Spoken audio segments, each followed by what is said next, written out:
Samuel Pruvot, je ne vous ai pas encore donné la parole. Que retenir de ce pape François? Que retenez-vous, vous? C'est une question terrible. Alors, pour prendre un mot Et vous n'avez pas 2 heures pour répondre à cette question. Non. Alors, en quelques secondes, il y a un mot qui... On dit souvent que ce pape a été très politique, ce qui est vrai, mais je voudrais prendre une catégorie biblique pour être dans la veine de l'abbé de Mello. Un pape prophétique. Alors, dans l'histoire biblique, les prophètes ne manquent pas. Ils finissent mal, alors ce qui n'est pas le cas de François, manifestement, mais ils finissent mal au sens où on les écoute un peu, on les écoute un peu moins, après ils deviennent très irritants, et certains se disent, de toute façon, celui-là, ça n'est même pas la peine qu'il ouvre la bouche, je sais déjà ce qu'il va dire. Et c'est vrai que le pape François s'est souvent répété à marteler certains messages, obligeant beaucoup de catholiques en fait, de la vieille Europe à sortir de leur confort, au sens où, c'est un peu dur à dire, mais nous avions une habitude très ancienne et vraie d'être un peu la locomotive, la fille aînée de l'Église. Puis après, la fille aînée a une canne, 2 cannes, un déambulateur. Et dans les stats, on s'est dit, mais finalement, la fille aînée de l'Église, combien de pratiquants, voilà. Et du coup, le pape nous a remis un peu à notre véritable hauteur. Donc ça, c'est un peu humiliant en disant, mais combien de centimètres l'Église de France là? Mais quand même. Et du coup, il a été prophétique en secouant l'Église. Alors de fait, l'histoire retiendra quelles sont les bonnes noix de coco qu'il a fait tomber, parce qu'il a vraiment secoué le cocotier à fond. Certaines noix de coco en tombant ont fait du mal à certains catholiques, et je les comprends. Par exemple, certains lecteurs de famille chrétienne ont été déconcertés, et certains le sont encore. Mais là, je retiendrai le fait qu'il a été prophétique, et sincèrement, dans une gestuelle spirituelle catholique, être prophétique, c'est toujours une bonne chose, même si objectivement, ça fait mal. Alors, je le dis aux auditeurs d'Europe 1 qui nous écoutent, parce qu'ils n'ont pas l'image, mais quand j'interrogeais l'abbé Vincent de Mello, il y avait Joseph Massescaron qui hochait de la tête. Et il me semblait que vous buviez les paroles l'abbé Vincent de Mello. Qu'est-ce que vous avez retenu?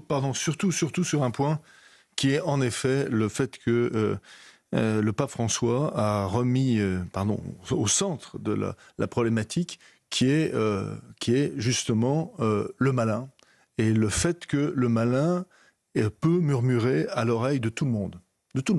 Ensuite, après, il appartient, les personnes ont le libre arbitre, c'est ce qui s'appelle le libre arbitre, soit vous l'entendez, soit vous ne l'entendez pas. Vous savez, à l'origine, dans les prières, pardon, parce que là je parle en tant qu'orthodoxe, encore une fois, mais on ne dit pas « délivrez-nous du mal », mais « délivrez-nous du malin ». Voilà. Pendant très longtemps, pendant plusieurs siècles, on a dit « délivrez-nous du malin ». Ça a un sens, parce que quand on dit « délivrez-nous du mal », vous savez, aujourd'hui, le mal, c'est quelque chose d'un peu désincarné. Il y a les partisans du bien, puis l'idéologie du mal. Enfin, vous voyez, c'est ce qui est déterminé, et c'est déterminé par les publicistes. Non, si vous dites le malin, c'est tout autre chose qui est en jeu. Et c'est quelque chose qui est, théologiquement, qui est extrêmement, à mon sens, qui est extrêmement fort. Parce qu'il y a beaucoup de gens qui font la fine bouche en disant le pape François, la théologie, je ne suis pas sûr que, etc. Mais pardonnez-moi, mais juste ce déplacement, je parle sous votre contrôle, juste ce déplacement, à mon sens, est absolument énorme. Surtout dans la période que nous vivons, où la période que nous vivons, ce n'est pas l'opposition du bien ou du mal. Non, le malin est là, et le malin est présent en permanence. Alors je vous propose, je vous donne la parole dans quelques instants, je le dis pour nos auditeurs d'Europe 1, on va prendre la direction de Buenos Aires, et ça tombe bien parce que nous avons François-Xavier Freland, vous avez commenté ces images avec nous pour nos auditeurs d'Europe 1. Vous connaissez bien évidemment l'Argentine, vous avez tourné sur les terres du pape François, et regardez ces images en direct que vous allez peut-être commenter à mes côtés pour nos auditeurs d'Europe 1. François-Xavier. Alors, à ce que je vois, on doit être dans... Alors, je ne sais pas si on est dans la cathédrale. Nous sommes dans la cathédrale de Buenos Aires. De Buenos Aires, je crois pas me tromper, mais il a été archevêque de la cathédrale de Buenos Aires. Donc, c'est vraiment un endroit symbolique pour les catholiques d'Argentine et pour le pape en particulier, puisqu'il y est resté jusqu'à ce qu'il soit nommé pape. Il me semble, en 2013. Donc c'est une église dans le centre de Buenos Aires, faut quand même rappeler que l'Argentine, comme beaucoup de pays dans le monde, et comme beaucoup de pays d'Amérique latine, parce qu'on parle du déclin du catholicisme avec un regain aujourd'hui, notamment en Europe, mais l'Amérique latine vit ce déclin de la ferveur et des croyants. Je lisais quelques pourcentages. Je crois que l'Argentine, aujourd'hui, vous n'avez plus que 60% des Argentins qui se disent catholiques et 15% qui pratiquent. C'est quand même une chute énorme.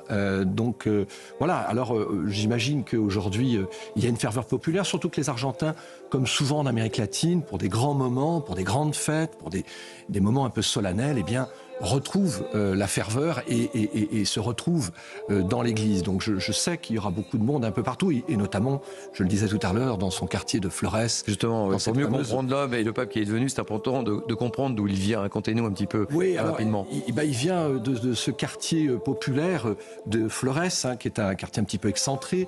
Son père était un monsieur qui travaillait pour les chemins de fer. Une petite maison toute simple, dans une ruelle. Alors j'ai même vu son école, c'était vraiment l'école du Coin. C'est un pape qui, enfant, a vécu, comme beaucoup d'Argentins, dans une certaine simplicité, pour ne pas dire pauvreté. Et c'est quelqu'un qui, pour le coup, a grandi aussi avec un petit peu ce rêve d'exister quand même. Parce que, d'accord, il est humble, il est jésuite, mais il est argentin. Ce sont des pays qui veulent exister sur la scène internationale. On le voit à travers notamment le président Javier Milei. Il me semble que le président argentin, aussi humble soit-il, aussi discret soit-il, avait quand même peut-être un tout petit peu d'ambition. Ce n'était pas seulement par un pur hasard qu'il a été nommé pape en 2013. Et ce qui est important de dire également, François-Xavier Freland, c'est la première fois qu'il y avait un pape qui venait d'Amérique du Sud aussi. Ah bah ça, c'est une grande fierté pour les Argentins, en plus qu'ils soient de leur propre terre, et pour les Sud-Américains, les Latino-Américains en général, surtout qu'ils ont attendu longtemps. Malheureusement, l'Église catholique avait souvent mauvaise presse, ou trop bonne presse, ça dépendait du camp dans lequel on se trouvait. Vous vous souvenez qu'il y avait les curés rouges, notamment dans les guérillas au moment du Salvador, du Nicaragua, qui étaient évidemment considérés comme les sataniques par tous les catholiques, plutôt du côté de Pinochet au Chili. Donc c'est aussi cette division de l'Église catholique dont venait le pape. C'est lui qui a réussi un petit peu aussi à réunir toutes ces divisions. Alors j'entendais tout à l'heure l'abbé Dumelo parler du fait qu'il avait condamné la dictature. Excusez-moi, mais il a été aussi accusé de ne pas en avoir fait assez durant la dictature et d'avoir peut-être protégé un certain nombre de militaires, de prêtres. Ça lui a été reproché, il le savait très bien. Donc voilà, l'histoire est compliquée en Amérique latine, il y a énormément de polarisation, cette polarisation qu'on a vue d'ailleurs à travers les élections argentines avec un Javier Milei ultra-libéral, et puis alors du côté Kirchner, des gens extrêmement de gauche, avec une vision État-providence ferrée. Donc voilà, cet homme venait aussi de ce pays-là, avec ses divergences, et puis sans doute un pape qui va être pleuré par les Argentins. Et puis il était fan de Maradona et de football aussi. Ah oui, c'était un footballeur lui-même, il a joué au foot. Ah, il a joué au football aussi. Ouais. Il a joué au football, et c'est vrai que alors ça fait partie de ses passions à lui, mais ça donnait un élément en plus aux Argentins pour apprécier ce pape, parce que c'est vrai que c'est pas un petit détail pour les Argentins. Un Argentin qui n'aime pas le football, c'est vrai. C'est difficile. Françoise Laborde, vous souhaitiez intervenir?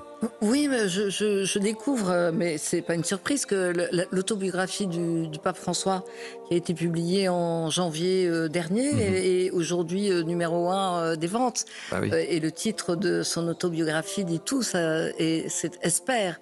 Et on soulignait la personnalité, j'allais dire, parfois difficile à cerner de ce pape, qui à la fois pratiquait la charité, la miséricorde, qui avait aussi un grand courage physique, on l'a dit à plusieurs reprises, puisque jusqu'au bout, il a porté sa charge et sa parole, y compris hier, et qu'en même temps, il y avait cet homme qui était capable de semer des brèches, j'allais dire, dans certains dogmes, et d'ouvrir la voie à des réformes que certains catholiques attendent, d'autres pas, et qui n'avaient pas peur, en effet, parfois de brusquer le camp un peu conservateur. Et moi, j'aime aussi à me souvenir de la grande humilité du pape. Je trouve qu'il y a dans cette façon de simplicité extrême, de ne pas vouloir vivre seulement dans les ors et la pourpre, de ne pas vouloir être inhumé au Vatican, mais à Sainte Marie Majeure, qui a en effet un hommage à la Vierge, qu'il chérissait. Et je trouve qu'il y a là, dans cette volonté d'être auprès des plus pauvres et des plus démunis, quelque chose de très touchant, et qui est sans doute l'aspect le plus grand de cette Église, que parfois on critique, ou parfois on comprend mal, ou du parcours de ce pape, que parfois on comprend mal, mais qui au fond est peut-être là l'essentiel. Père Wiseman, je sais que vous allez devoir nous quitter dans quelques minutes. Comment les choses vont se passer maintenant, très concrètement, le conclave, etc. Racontez-nous. Bien écoutez, sous la direction du cardinal Camerlingue et du doyen du collège cardinalis, donc il va y avoir la convocation des cardinaux. Il y aura bien sûr la célébration des obsèques du Saint-Père, et ensuite, comme il a été rappelé, les échanges, les congrégations générales, avant le conclave proprement dit, où chaque jour, et autant qu'il le faudra, il y aura, je pense, un vote le matin, un vote l'après-midi, avant que ne sorte, par la grâce de l'Esprit Saint, le successeur du Saint-Père. Et tout cela, vivons-le dans l'espérance. Un des derniers messages que nous laisse le pape François, c'est ce jubilé de l'espérance, qui rejoint le titre de son autobiographie. C'est vraiment un cadeau très important qu'il nous donne, qui est encore une fois très traditionnel, puisque l'espérance est une des vertus théologales, avec la foi et la charité, mais dans un monde qui, aujourd'hui comme hier, et avec des tas de conflits, des crises économiques, des difficultés diverses qui touchent les gens dans le concret de leur vie, le Saint-Père nous a laissé, parmi ses derniers messages, cette vertu, cette perspective de vivre dans l'espérance, et donc notamment pour ce qui est de la suite et de l'élection de son successeur, je pense que nous pouvons retenir ce mot espérance. Alors, François Zabordes le disait, c'est un pape atypique. Il ne voulait pas faire comme les autres, et notamment, il ne voulait pas que son corps soit exposé. Et c'est la tradition, et il semblerait, alors on aura la réponse demain, semble-t-il, est-ce qu'on peut aller contre la volonté de ce pape, parce qu'il ne le souhaitait pas? Il l'avait dit plusieurs fois. Nous savons, pour qui a étudié un peu l'histoire, que certains testaments ont été rapidement cassés. Je pense quand même que dans l'Église, on va respecter les dernières volontés de ce Saint-Père. Vous savez, pape atypique, on peut le dire d'autres papes, vous allez me dire. Je suis peut-être plus atypique que les autres, voilà, je ne sais pas. C'est-à-dire c'est ce que disait le père de Mello, qu'il a bousculé. Il a un peu cassé les codes. Il a un peu cassé les codes. Il a un peu cassé les codes quand même. Oui. Ses deux prédécesseurs immédiats étaient quand même plus classiques, même si Benoît XVI, qui était avant tout un grand intellectuel, d'une grande humilité également.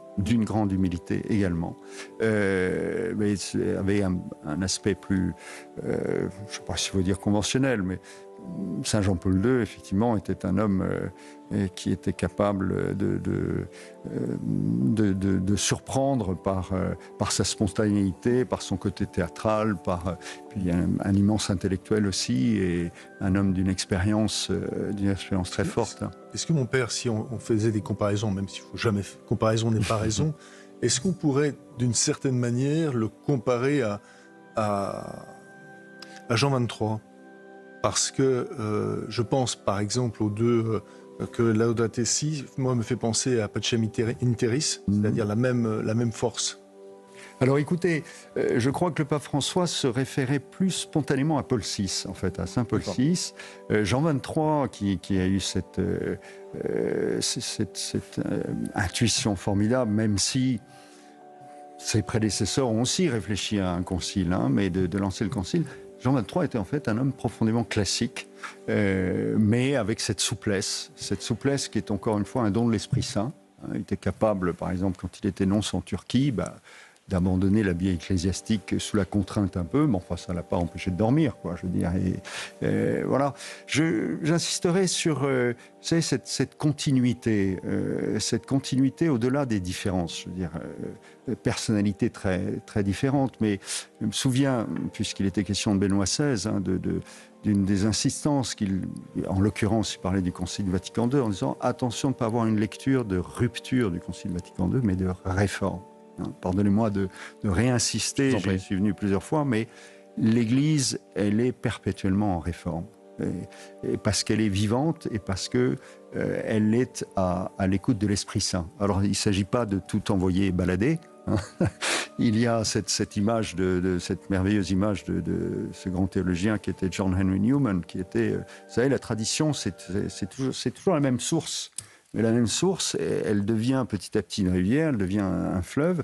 Et il y a des alluvions, il y a des nouveaux éléments, mais elle progresse. C'est toujours la même source. Voilà. Alors, Père Brice de Malherbe, vous n'avez pas échappé à la question que j'ai posée à l'abbé Vincent de Mello. On verra quelle réponse et si vous prenez le même risque ou si vous me dessinez le profil du prochain pape. Un nom. Non. Vraiment non. Aujourd'hui... Un pays. Non. J'ai absolument... Un profil. J'ai absolument aucune idée. Vraiment aujourd'hui. D'abord, peut-être parce que je suis moins ce qui se passe au Vatican que je ne le faisais il y a quelques années. Et puis, parce que c'est improbable. Ce qu'on peut dire, c'est qu'effectivement, le successeur prendra en compte tout l'héritage de l'Église, y compris celui et peut-être un pape qui bouscule moins que le pape François, comme le disait l'abbé Vincent de Mello. Peut-être. Calmer les choses. Vincent de Mello faisait allusion à l'histoire de l'Église. C'est vrai qu'on est passé plus d'une fois d'un pape, on va dire, plutôt réformateur, un pape plutôt conservateur.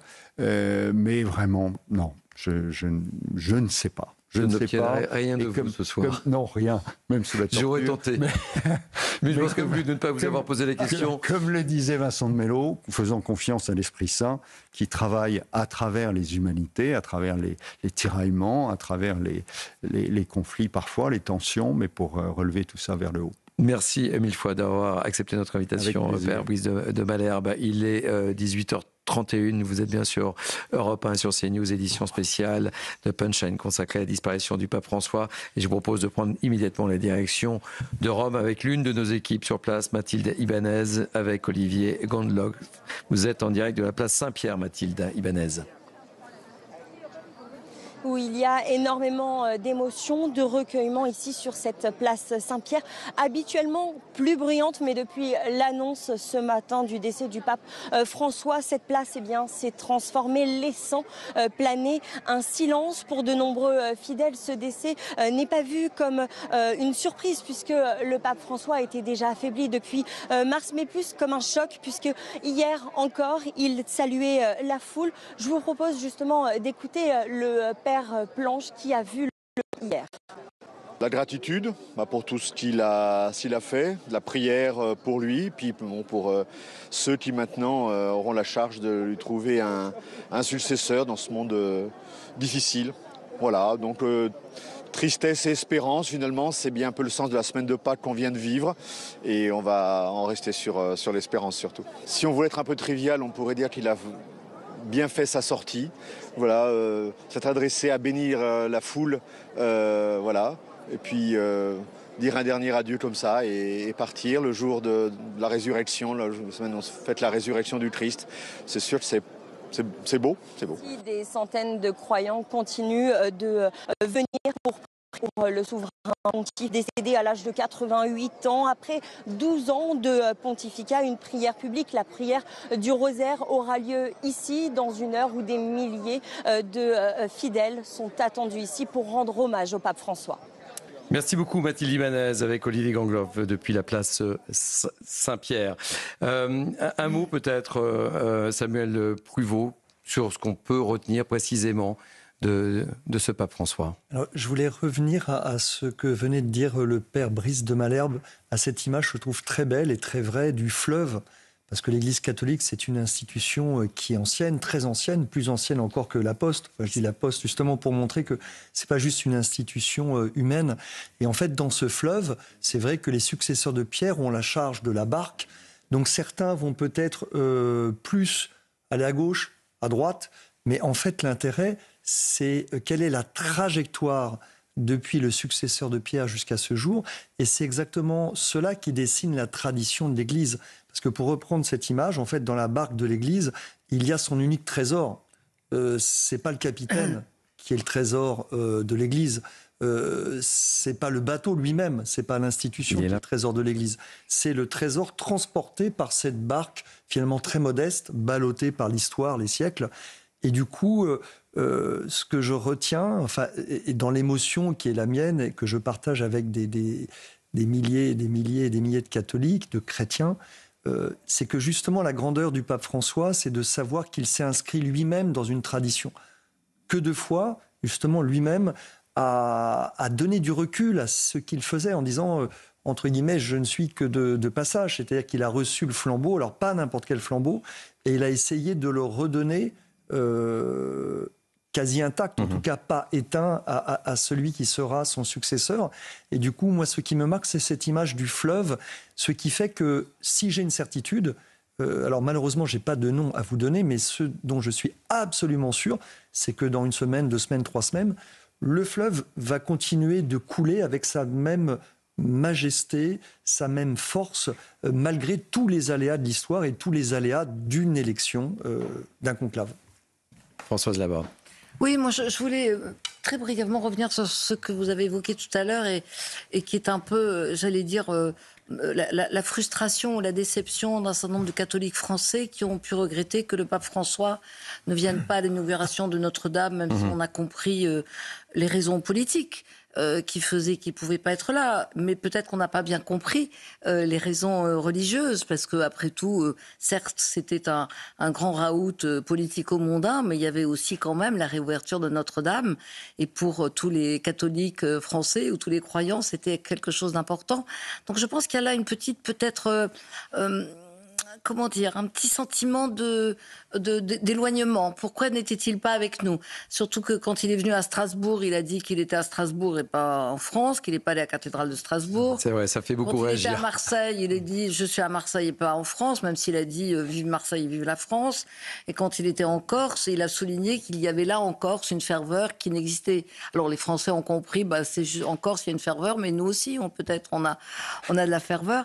Et je pense qu'il y a là une petite frustration. Et puis je pense qu'il y a aussi une petite frustration du côté des chrétiens d'Orient qui parfois ont eu le sentiment, alors peut-être que j'analyse mal, vous me contredirez, j'aurais plaisir à être contredite, mais qui ont eu le sentiment à un moment donné que peut-être qu'ils n'étaient pas aussi soutenus qu'ils l'auraient pu, parce qu'ils vivent des moments évidemment tragiques, terribles et affreux.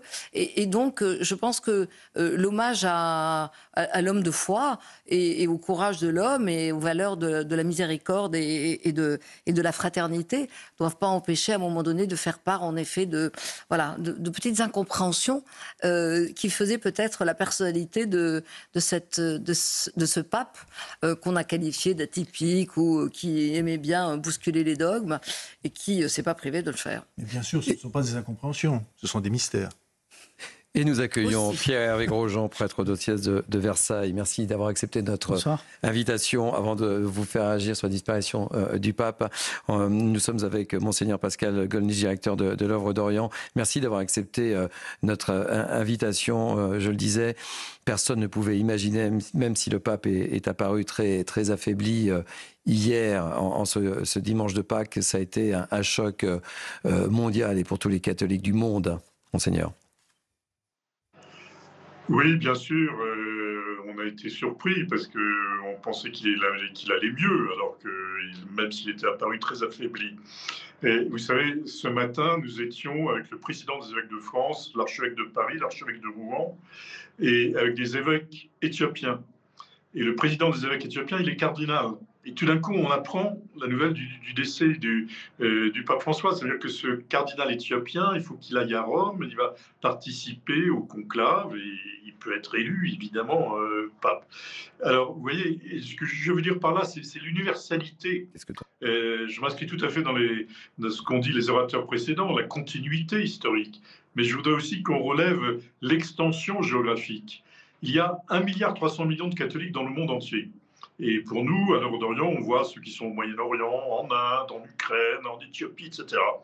Eh bien, c'est unique dans le monde qu'1,3 milliard d'êtres humains se retrouvent dans la communion avec si vous voulez, l'équivalent de la papauté dans le protestantisme, ou dans l'orthodoxie, ou dans le judaïsme, ou dans l'islam, ou dans le bouddhisme, ou dans l'hindouisme. Il n'y a que dans l'Église catholique qu'il y a cette chose assez originale d'une communion universelle avec un homme qui est l'évêque de Rome, successeur de Pierre.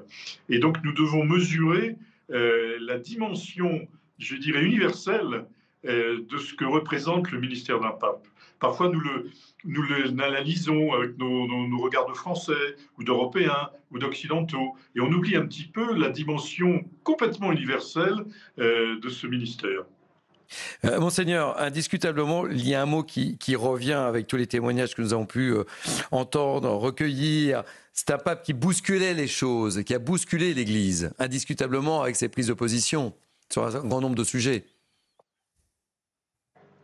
Oui, c'est vrai, mais vous savez, Jésus a bousculé beaucoup de choses, Saint-Pierre aussi, et Jean-Paul II et Jean XXIII et Paul VI ont bousculé beaucoup de choses. Je veux dire, l'Église, elle doit bousculer. Une Église qui ne bousculerait pas ne remplirait pas sa mission. Donc, c'est vrai qu'on est dans un renouvellement qui n'est pas un changement pour changer, mais qui est un approfondissement perpétuel qui remet en cause nos propres limites. Nous risquons de nous installer dans le confort, dans l'habitude, dans nous enfermer dans des questions politiciennes ou économiques, etc. Et sans cesse, l'Église, et en particulier le ministère du pape, est là pour nous bousculer, pour nous dire attention, l'Évangile, ça va plus loin, c'est à renouveler, c'est à regarder. Quand on interroge un certain nombre de prêtres, etc., et quand même si le moment est à l'hommage, évidemment, et qu'on essaie de dresser le profil du prochain pape, on dit que peut-être l'orientation, ce sera de peut-être choisir un pape plus calme, qui puisse apaiser davantage l'Église. Alors, un pape plus calme, de fait, ce serait peut-être plus reposant, mais je ne suis pas sûr que ça se pose dans ces termes-là. Ce sera un pape qui, nécessairement, devra approfondir ce que l'Église a déjà fait sur son chemin depuis le Concile Vatican II. Et par conséquent, elle devra sans cesse se remettre en question. On sait bien qu'on doit nous remettre en question. Je n'ai pas besoin d'insister sur certaines actualités qui nous obligent à nous remettre en question.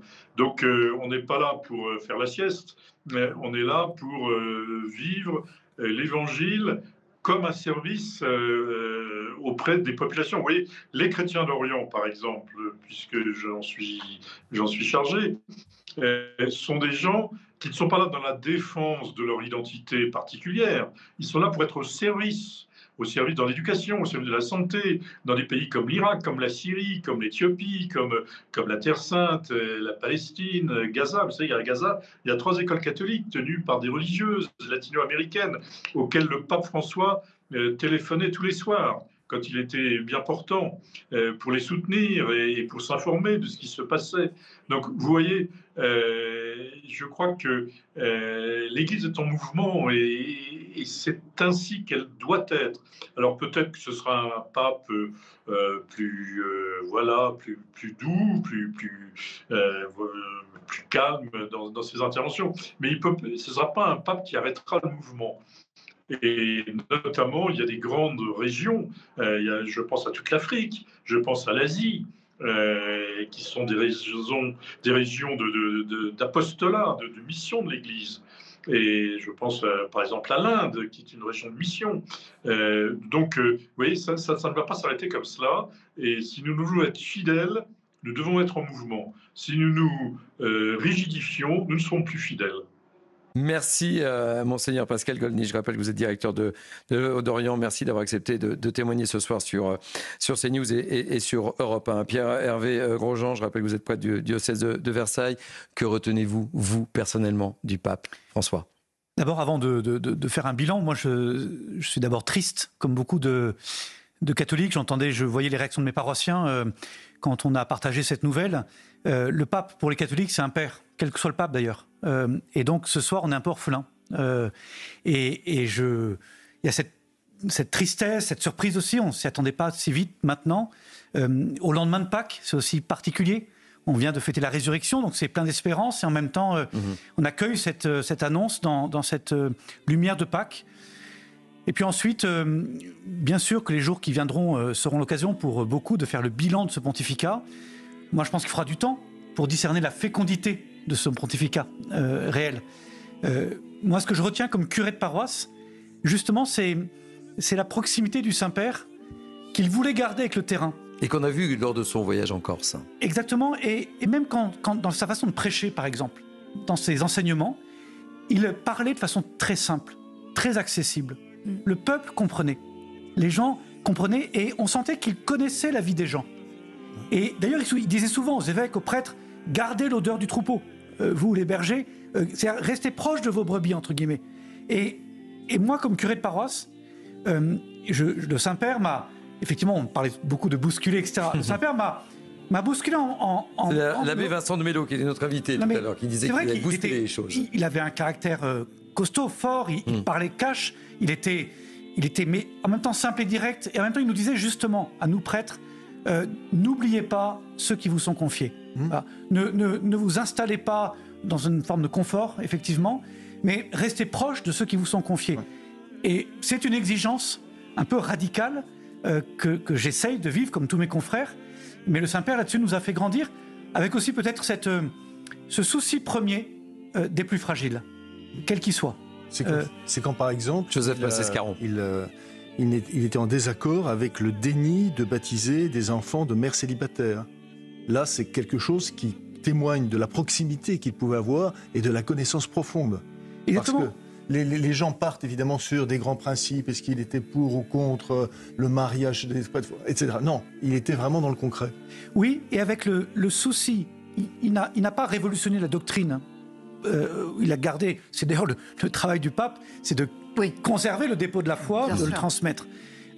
Mais il a effectivement eu le souci que les plus fragiles, les plus pauvres, ceux qui se sentent éloignés, ceux qui se croient éloignés de Dieu, puissent se comprendre, accueillis et aimés de Dieu. En disant ça, c'est premier. Et ensuite, il y a un enseignement, il y a un chemin de la vie chrétienne à offrir, etc.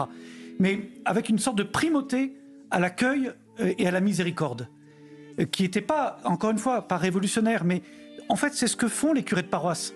Parce que nous, dans nos paroisses, on accueille tout le monde. Sur nos portes d'église, il n'y a pas marqué interdit à ceci ou à cela. On accueille tout le monde et puis ensuite, on essaie de cheminer avec chacun. Et ce qui était intéressant avec le pape François, c'est en fait, il était un peu comme le curé du monde. Vous voyez, il parlait comme un curé de paroisse, il connaissait ce qu'on pouvait vivre et il nous encourageait dans cet accompagnement de ceux qui nous sont confiés. Est-ce que vous êtes d'accord avec moi ? Ce qui est frappant, c'est qu'hier, nous étions en direct. Il était à la place Saint-Pierre et il a accompli 3 actes qui un peu symbolisent sa mission de pape. Il n'a pas pu assurer le message, mais il y a eu la bénédiction. Il y a eu ce bain de foule dans sa papa mobile. Mais avant, il y a eu cette rencontre avec J.D. Vance. Et en fait, je trouve que ces trois actes sont assez symboliques et aujourd'hui, il n'est plus là. On a le sentiment qu'il est allé au bout de sa mission. Est-ce que vous lisez ce message comme je le lis moi ? Oui, Monseigneur de Moulin-Beaufort, qui est le président de la conférence des évêques de France, pour quelques semaines encore, dans son message disait que le pape est mort en tenue de service. Et je trouve ça assez beau. Il a servi jusqu'au bout. Il était Vous êtes d'accord avec cette lecture? Il était encore en service hier, quoi. Ouais, c'est ça. C'est incroyable. Il est mort en tenue de service dans cette. Il est mort en serviteur. Il est mort en service. Voilà. Et je trouve que c'est un beau signe. On connaissait la volonté de cet homme. Il avait une volonté très forte pour sa mission, pour accomplir ce qu'il croyait, enfin ce qu'il voyait comme étant sa mission. Et sans doute que c'est ça qui l'a fait tenir et servir jusqu'au bout. Il y a un signe, quoi. C'est incroyable, en fait. Hein. Oui, je pense. Et serviteur jusqu'au bout et mourir dans la lumière de Pâques, comme Jean-Paul II, qui était mort juste la veille du dimanche de la Miséricorde. C'est vrai, on l'a rappelé. Quelques jours après Pâques. Il y a quelque chose de beau à méditer. Samuel Provost. Oui, je veux bien rebondir sur ce point qui me semble très important, du jour, évidemment, qu'il n'a pas choisi. Mais on peut imaginer... Alors, c'est du journalisme fiction, mais on peut imaginer, puisque souvent François disait comment il parlait à Dieu. Il ne disait pas tout, mais peut-être qu'il a dit au bon Dieu, moi j'ai le sentiment d'avoir fait tout ce que j'ai pu. Tu vois bien que là, j'ai plus tellement de points de vie. Tu me connais un peu, je ne suis pas du genre à acheter l'éponge. Je ne vais pas pouvoir rester si je n'ai pas la capacité de rester. Donc, toi qui es le grand patron, voilà, tu es Dieu le Père, tu vas me trouver une sortie, tu vas me trouver la bonne sortie. Parce que c'est quand même le bon Dieu qui l'a appelé, donc il n'est pas devenu professionnel de football. Il a fait une autre carrière. Échappé. Et puis il l'a appelé de manière de plus en plus déconcertante. C'est vrai, quand il était patron des jésuites déjà en Amérique latine, à une époque hyper compliquée, peut-être qu'il se disait, bon là je pense que j'irai pas plus loin, parce qu'il n'y a pas de grand 8 qui soit plus haut. Si, en dehors d'Amérique latine, il y avait encore un grand 8 encore plus haut, c'était d'être évêque de Rome. Et donc moi, je me plais à imaginer qu'effectivement, il y a une sorte de consentement de sa part, en disant au bon Dieu, moi je te dis oui, donc je te dis oui jusqu'à la fin. D'ailleurs, je vais aller, place Saint-Pierre. Sans doute que son médecin et ses proches lui ont dit, c'est peut-être pas la peine, fais une visio ou lance une colombe. Lui, il a dit, en fait, j'y vais.